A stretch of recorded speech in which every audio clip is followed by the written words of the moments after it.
Hai guys, buat kalian yang baru ngunjungin channel aku, jangan lupa di subscribe dulu. Di setiap tutorialnya dibarengin dengan buku karya aku, jangan lupa dibaca ya. Hai guys, welcome back to my YouTube channel. Jadi di video kali ini kita bakalan bahas recount text. Jadi buat adik-adik yang masih sekolah kelas 9, 10 biasanya udah ada recount text. Jadi apa sih recount text ini? Tapi sebelumnya jangan lupa di subscribe dulu. Dan kalian bisa dapetin buku tentang recount text atau jenis teks yang lain hanya di Bridge English Book. Oke guys, langsung aja kita bahas ya. Jadi di recount text ini apa sih dia gitu, kenapa dia sangat populer di kalangan sekolah dan khususnya pelajaran bahasa Inggris ya. Jadi kita harus tahu dulu dan kenalan dulu sama yang namanya recount. Jadi recount text itu adalah sebuah teks ya, jadi kita tuh ngomongin teks ya, teks yang menceritakan ulang mengenai kejadian atau pengalaman yang ada di masa lalu. Jadi ini kita ngomongin masa lalu. Nah, terus bisa juga dia itu diartikan sebagai teks yang menjelaskan suatu cerita atau aksi atau juga aktivitas dengan tujuannya adalah memberikan informasi terhadap pembacanya.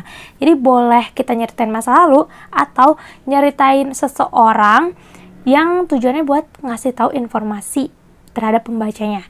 Nah, sebelum itu kita harus tahu dulu jenis-jenisnya biar kita tahu ini tuh recount text, bisa bedain dengan descriptive text atau narrative text. Nah, buat kalian yang mau nonton juga narrative text, bisa lihat di video aku sebelumnya ya. Terus, kita bakal langsung aja ke sini, ke ciri-cirinya. Nah, ciri-cirinya ada apa aja sih? Yang pertama ada past tense. Yap, ini tentunya ya, karena dari definisinya aja kalau recount text ini ngomongin tentang masa lalu, otomatis tenses yang paling wow yang ada di sini, yang paling muncul, yang paling sering muncul adalah past tense. Nah, seperti ini ya contohnya, I spent. Nah, dia udah kelihatan di sini ada past tense. Terus I spent my summer in Jakarta and I was. Nah, di sini juga udah pakai past tense. I was very happy. Jadi memakai past tense ya. Terus yang kedua selain ciri-cirinya past tense yaitu ada action verbs. Jadi action verbsnya itu juga pakai verb to. Contohnya ini ada spent, went, dari go gitu ya. Terus brought dari bring, run, eat, ate boleh pakai verb to or verb one. Kalau misalnya tergantung dari si kalimatnya. Terus lanjut lagi, setelah ada past tense, ada action verb. Nah, terus di sini ada apa lagi nih? Tentunya ada adverb atau adverbial phrase. Contoh adverb seperti last month, in Bandung, last week gitu, lately. Nah, cerita-ceritanya biasanya kayak misalnya pergi ke rumah nenek last week gitu. Last week I went to my grandmother's house. Itu kayak udah sering banget diomongin. Terus yang ketiga ada objeknya. Nah, objeknya ini boleh penulisnya atau seseorang yang dia bakal ceritain. Misalnya kita mau ceritain yang lagi hits sekarang apa ya? Misalnya nyeritain Jokowi, boleh di sini ceritanya. Terus di sini ada conjunction atau time connector. Nah, terus di sini conjunctionnya boleh and, after that, or, on Monday, on Sunday, dan lain-lain ya. On Sunday, on Monday juga boleh masuk ke adverb. Terus kita lanjut lagi. Di sini ada structure. Jadi structure atau struktur-struktur apa aja sih yang bisa kita gunain di recount text. Yang pertama ada orientation atau pembuka. Jadi ketika kita mau nulis recount text, kita bisa pakai orientation, ada pembukanya. Terus yang kedua ada event, terus isinya, dan reorientation atau penutup. Nah, jadi di sini kalau di orientation ya, ngapain sih gitu kan? Kalau di orientation di sini pembuka, jadi di pembuka ini, paragraf pembuka ini kita memberikan informasi sebagai penulis ya mengenai apa aja, ada yang latar belakang, terus dia juga harus memahami teksnya gitu. Seperti apa yang terlibatnya, di mana itu terjadi dan kapan itu berlangsung gitu. Terus siapa yang mau dia ceritain, itu tuh harus ada di orientation atau pembuka. Terus yang kedua ada event atau isinya. Jadi di sini kita ceritain urutan kejadiannya. Misalnya kita pergi ke rumah nenek kemarin kan, last week I went to grandmother house, and ngapain aja di sana kita ceritain. First day misalnya I watch with my family. Second day ngapain, I had a dinner, kayak gitu guys. Jadi di sini event itu isinya seperti itu ya, rangkaian susunan acaranya kayak gimana. Terus yang ketiga ada reorientation atau penutupnya. Nah, tahapan ini disebutin pengulangan tahapan pertama yang misalnya nih, jadi di rumah nenek itu happy atau enggak, kayak gitu. Jadi pengulangan dan disimpulkan kayak gimana ceritanya. Azan guys, kita stop dulu. Ini kita bakalan bahas tentang jenis-jenisnya. Yang pertama ada personal context, menceritakan mengenai pengalaman pribadi dari si penulis. Jadi kalau personal itu pasti menceritakan pengalaman pribadi. Terus yang kedua ada imajinatif. Nah, imajinatif ini menyajikan suatu kisah imajinasi gitu ya. Jadi ini hampir mirip sama naratif, tapi bedanya ini kan dituangkan ke dalam cerita peristiwa atau kejadian yang sudah terjadi. Nah, yang benar-benar terjadi gitu. Terus ada yang ketiga factual recount.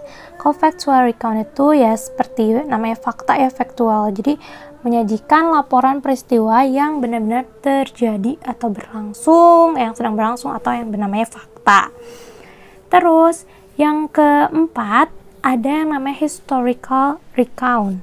Nah, historical recount ini menceritakan mengenai sejarah, baik itu tempat bersejarah hingga benda bersejarahnya. Jadi pokoknya tentang history aja ya. Nah, jadi jenis-jenis recount text itu ada 4: personal, imaginative, factual, dan ada recount, historical recount. Oke, kita bakal lihat contohnya kayak gimana. Yang pertama ada a trip of zoo. Di sini kita udah tahu kalau recount itu isinya orientation, event, dan reorientation. Oke, kita ngomongin dulu perkenalannya dulu. Yang pertama ada timingnya, siapa yang mau diceritain gitu. Nah, ini tentang personal recount. A trip to zoo. Yesterday, ini udah ada ya ciri-cirinya, yaitu yesterday ada keterangan time-nya. My family and I. Nah, my family and I. My family went. Itu juga ada went, berarti dia udah ngomongin past tense. To see the elephant and other animal. When, nah di sini dia ngeceritain eventnya sampai being fed. Nah, lihat di sini, when we go to the zoo, ketika kita pergi ke kebun binatang, we went to shop. We went to the shop to buy some food to give to the animals. Jadi mereka beli dulu, kegiatannya yang pertama dia beli ke toko buat makanan animals ya. Terus after getting the food, we went to the nocturnal house where we show birds and reptiles which one come out at night. Nah, jadi udah dapetin foodnya, mereka pergi kemana? Itu kan dua hal yang berurutan ya. Jadi mereka menceritakan mereka pergi kemana. Pertama pergi kemana, terus kedua pergi kemana. Before lunch, we went for a ride on an elephant. It was a thrill to ride it. Terus, Dad nearly fell off when he let go of the rope. During lunch, we fed some birds in the park. In the afternoon, we show the animals being fed. Nah, mereka kan dari yang biru ini, berarti nih yang aku warnain warna biru, mereka ceritanya nih berarti itu eventnya, isi dan cerita ngapain aja di trip to the zoo. Nah, akhirnya reorientationnya setelah itu ngapain? When we turn home we were tired but happy. Tuh ada happy-nya, berarti mereka nyeritain kalau kegiatan mereka itu happy because we had so much fun. Jadi yang terakhir reorientationnya adalah they are tired but happy gitu guys. Gampang sih ini ya. Kita lanjut lagi ke contoh berikutnya. Short biography of Habibie. Nah di sini yang hijau itu kita orientation, dia ceritain siapa sih Baharudin Yusuf Habibie itu, lahirnya di mana, terus orang tuanya siapa. Nah terus nanti kita mau ceritain, mau infoin ke reader kalau Habibie itu kayak gimana. Nah dari yang biru itu event, dia ceritain dulu itu Habibie gimana, orangnya seperti apa gitu, pernah ngapain aja, kayak gitu guys. Terus yang terakhir adalah reorientation, atau kita closingnya dengan gimana sih Pak Habibie itu di mata dunia gitu kan, dan di mata Indonesia, karena beliau adalah salah satu figur yang have a biggest change for Indonesia and a biggest impact for our country, right? Oke guys, mungkin itu aja di video kali ini. See you on next video. Jangan lupa di subscribe.